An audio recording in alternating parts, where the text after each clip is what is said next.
imagine someone like Tom Ripley is a guy with this fancy technology, tech all over.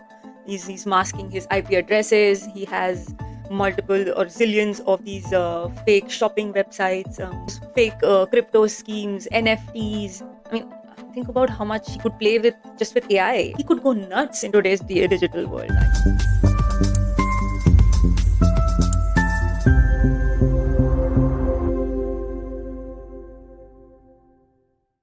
Greetings, my fellow readers, and welcome to the Book Talkies podcast.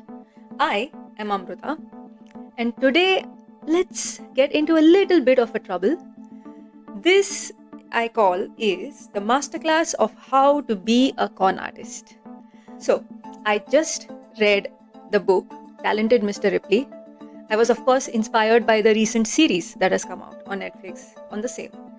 And I had seen the movie also a few years back. I don't remember exactly when.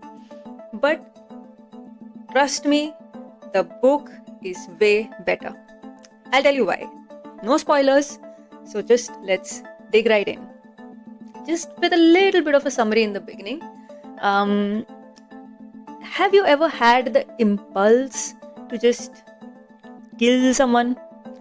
You know, those annoying people in your lives sometimes which you think just one little nudge, just one little push, and you would be done with their stupidity even, or the rubbish or the drama sometimes, right?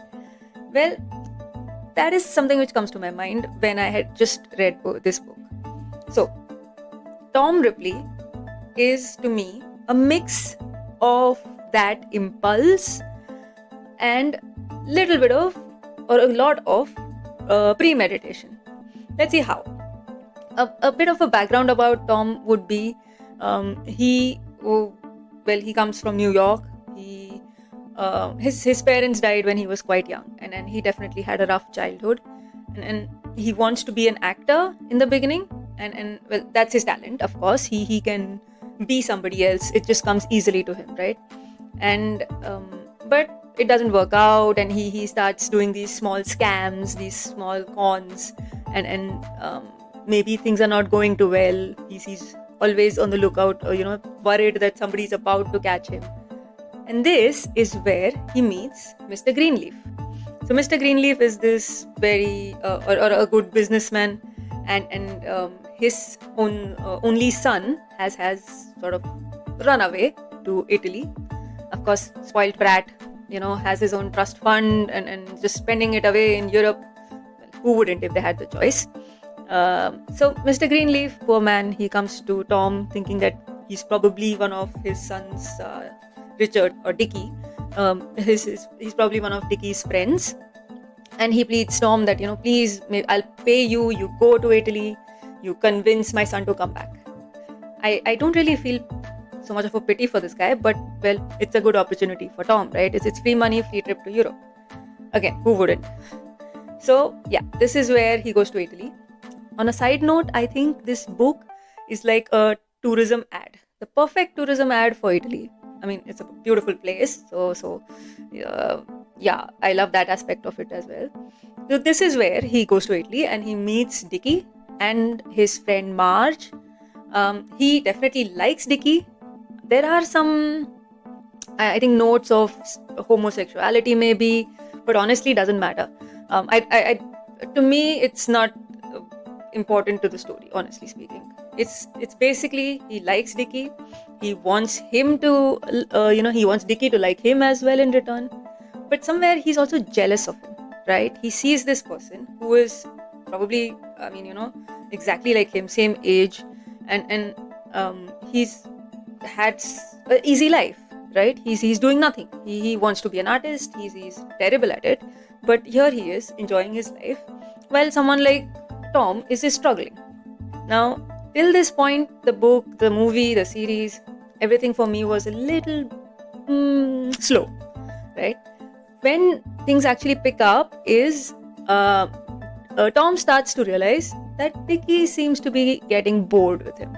He's at one point, of course, Dickie tells him that it's I've had enough. It's good if you just move on. You see more of Europe, so and so. But basically, Dickie doesn't want Tom around anymore. This is the turning point. So, yes, of course, this is where he kills Dickie. This is where there's another murder also along with it. But yeah, this is where the story actually picks up a good pace. But the point where the book is better than the series and the movies is the book actually has the monologue, right, of Tom's thought, the entire thought process, I would say. So it's not just that, as you see in the series, that okay, he's sitting in front of Dickie, and next moment he picks up the a weapon and just hits him with it. It's not just that. It's basically the entire premeditation of how he picturizes zillion times. Oh, maybe I could kill him this way. Maybe I could kill him that way. It's basically just Tom telling you of how he plans to kill Dickie a million times in his mind. So that's where the book is more interesting. So yes, he impulsively, but also with bit of premeditation, murders a few people. Now I won't give any spoilers, right? That's what I said in the beginning. So maybe he gets away with it, maybe he doesn't. You can find out for yourself. But now is where I will jump into the masterclass that I was talking about. So what did I learn, or what can we learn from the book, the series, is, let's see, the first point, memory. You really should have a very good memory or learn things well if you want to be a con artist. I'll tell you why. I'll give you an example for this. So Tom pretends to be from Princeton. He says that I studied at Princeton. How does he do that?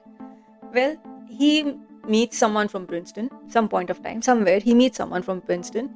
He manages to get the smallest details about Princeton life from this guy. The second thing, again, details, right? So when he's impersonating anyone, even Dickie, it's not just that, oh, today I am Superman and I just changed my glasses, I just have a different hairstyle and I'm Clark Kent again. And it's not like that, right? Dickie and Tom, for example, look more or less similar, at least same height, almost similar weight. So all Tom needs to do is, Dickie's blonde, so he just goes a little bit blonder. But it's a little bit more than that.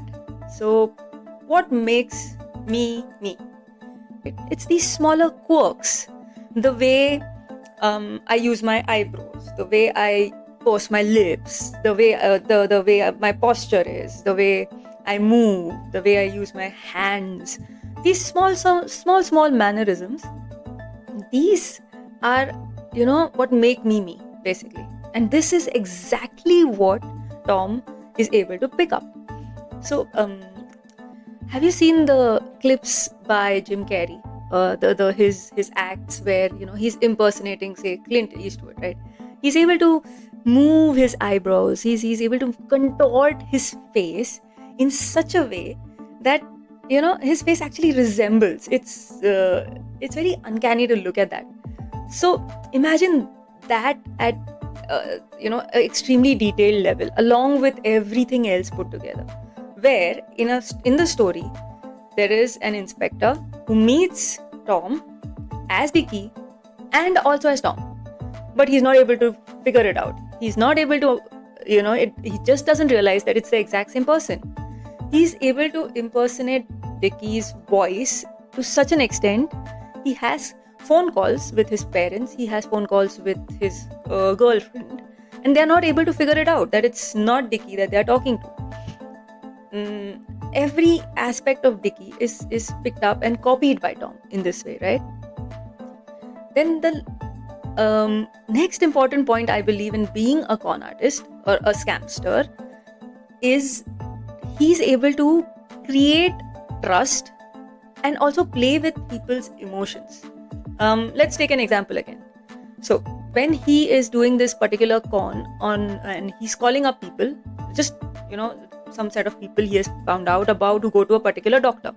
He calls them up and he says, hello, I'm this person calling from this doctor that you go to, and we haven't received your last payment.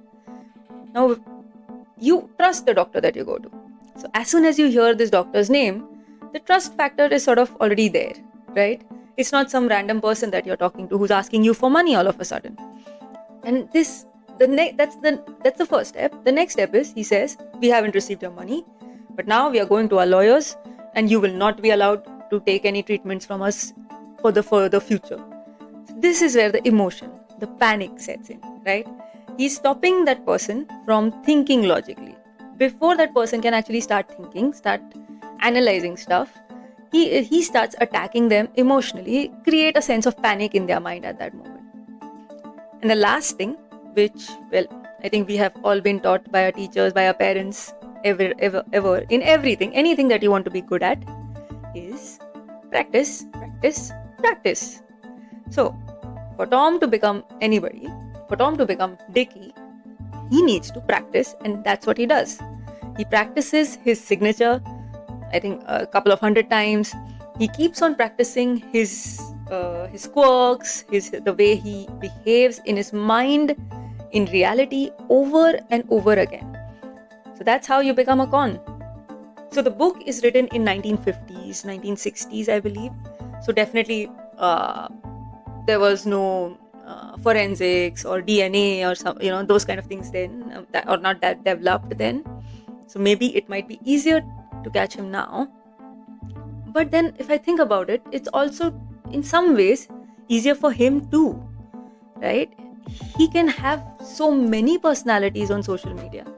I mean, social media is a facade to begin with, so I won't be surprised if someone like him is easily able to manipulate people and have, fun on social media.